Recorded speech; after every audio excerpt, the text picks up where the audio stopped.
예상치 못한 변수가 도사리고 있는 부동산 시장. 변화하는 시장에 적응하고 미래를 준비해야 하는 부동산 투자. 이정찬 전문가가 실전 투자의 모든 것을 알려드립니다. 부동산 가이드톡에서 확인하시죠.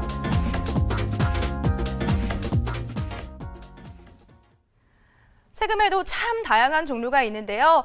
세금별로 목적과 취지가 다 다르듯이 납부 기한도 다 다르게 설정되어 있다고 해요. 그렇다면 먼저 지방세인 취득세와 재산세부터 살펴보도록 할까요? 예.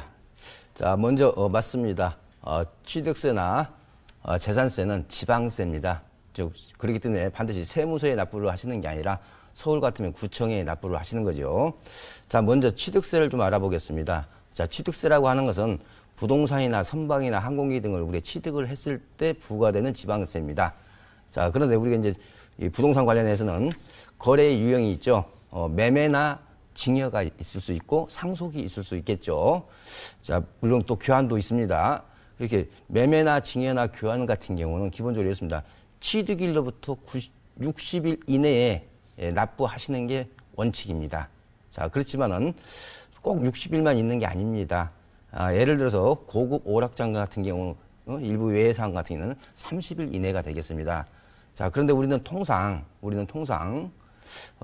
소유권 이전 등기 신청하실 때 바로 그때 이제 취득세를 납부하고 있습니다. 자, 그렇지만은 우리가 취득일로부터 60일 이내에 납부하시면 된다 하는 것만 또 알아둘 필요가 있겠고요.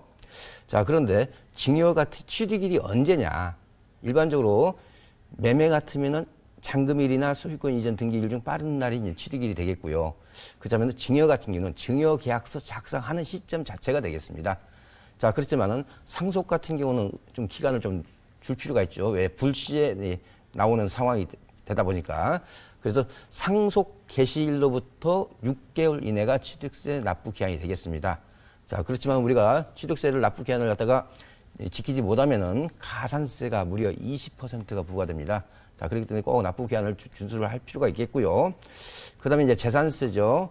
재산세는 이렇습니다.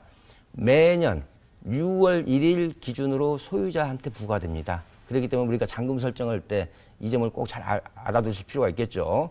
그리고 재산세는 1년에 보통 2번 나눠냅니다. 그래서 건물분 같은 경우는 7월 16일부터 7월 말까지, 토지분 같은 경우는 9월 16일부터 9월 30일까지.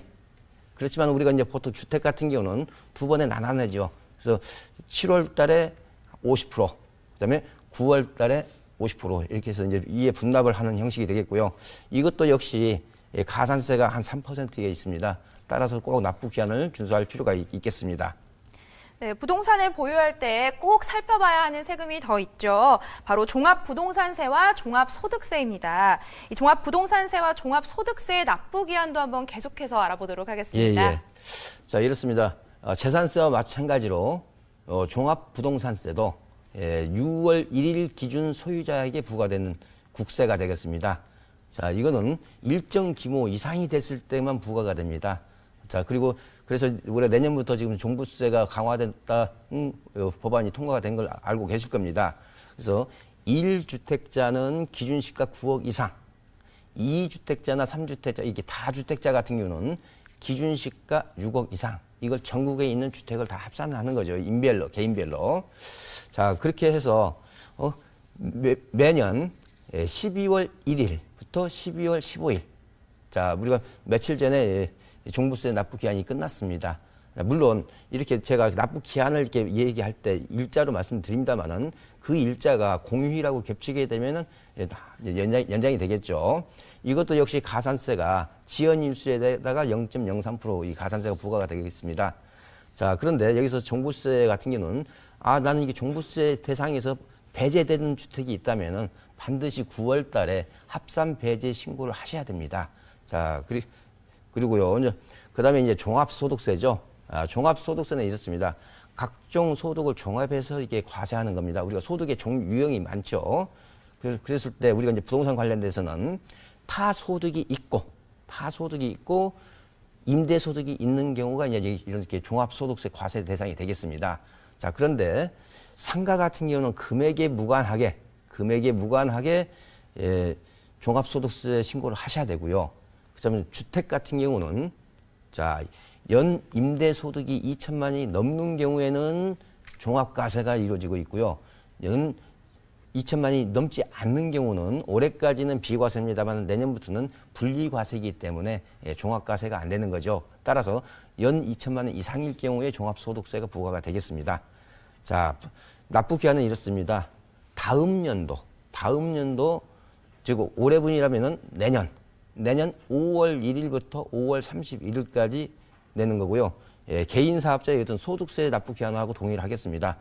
그렇지만은 성실신고 확인 대상자 같은 경우는 한 달을 더 줍니다. 그래서 6월 말까지, 6월 30일까지 되겠고요. 또 중간에 금액이 큰 경우에는 11월에 중간 예납 신고 납부도 가능합니다. 자, 이런 납부 기한을 준수하지 못했을 때는 지연일수에 0.03%의 가산세가 부과되도록 되어 있습니다. 그렇기 때문에 날짜를 꼭 기억하실 필요가 있겠습니다. 네, 종합소득세는 소득을 취하는 대부분의 사람에게 이미 부과가 되어서 많은 분들이 알고 계신데요. 꼭 제때 납부하셔서 가산금 절약하시길 바라겠습니다. 그렇다면 다음으로 살펴볼 세금은요. 상가, 임대업 등 사업자에게 해당하는 이 부가가치세에 대해서 한번 계속 알아볼까요? 예. 자, 우리가 이제 부가가치세라고 하는 것은 각종 거래 단계별로 재화나 용역에서 발생되는 부가가치에 부과되는 간접세의 일종입니다. 자, 우리나라는 이제 세율이 10%죠. 자, 그런데 우리 부동산 관련돼서 부가세는 주로 상가 임대업에서 부과가 되고 있습니다. 상가 임대업.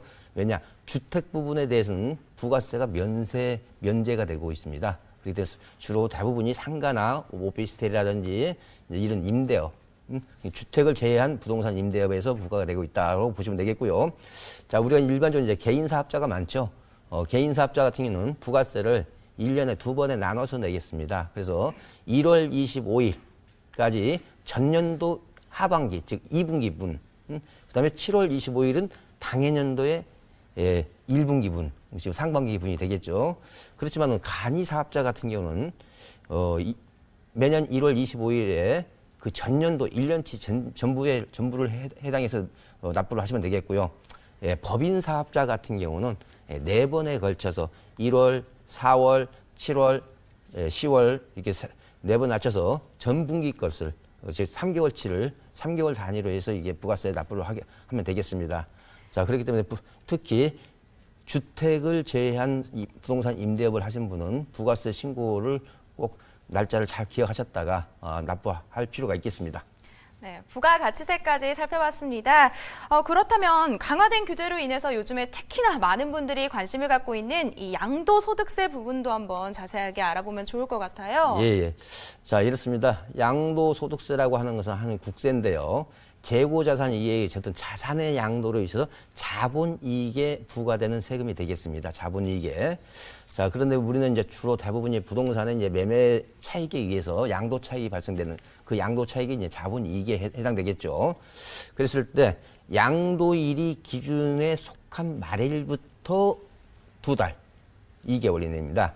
즉 예를 들어서 오늘 12월 24일이죠. 오늘 내가 잔금을 치렀다면은 오늘부터 2달이 아니라 2월 말부터 12월 말부터 2달이기 때문에 내년 2월 말이 되겠죠. 즉 내년 2월 28일이 되겠죠. 자, 그런데 여기서 또 우리 꼭 알아두실 필요가 있는 것은 내가 1년 같은 연도에 양도 차익이 2번이 발생돼서 양도세를 2번 납부한 경우가 있을 겁니다. 자, 그런 경우에는 다음 연도 5월 31일까지 확정 신고를 해야 됩니다. 즉 내가 A라는 주택을 팔았을 때 양도 차익이 1억, B라는 주택을 팔았을 때 양도 차익이 5천. 그러면은 각각 1억 5천, 1억에 대해서 납부하시고 또 5천에 대해서 추가 납부하시고 1억 5천에 대해서 세율이 바뀌잖아요. 그래서 1억 5천에 대해서 5월 달에 더 한 번 더 확정 신고 납부를 할 필요가 있습니다. 꼭 이 부분 놓치면 안 되겠고요. 일단 그렇지만 이것도 동일 인별입니다. 인별. 예를 들어서 남편이 올해 하나 팔고 부인 명의로 되어 있는 것을 올해 또 팔았다 했을 때는 해당 사항이 안 되겠죠. 동일인 명의겠죠. 자, 이것도 역시 가산세가 치연일수에다가 0.03% 가산세가 부과가 되고 있습니다. 자, 그래서 제가 오늘은 각종 부동산 관련된 세금에 대한 납부 기한을 좀 정리해서 그 기한을 갖다가 꼭 잘 알고 체크하시고 가산세 무는 일이 없도록 좀 신경을 쓸 필요가 있다는 측면에서 제가 정리해서 말씀 좀 드렸습니다. 네, 오늘 부동산 가이드톡에서는 부동산 세금 납부 기한에 대해서 한번 자세하게 살펴봤습니다. 부동산에서 세금은 참 중요한 만큼 또 오늘 세금 상식의 지혜를 넓히는 그런 유익한 시간이었습니다.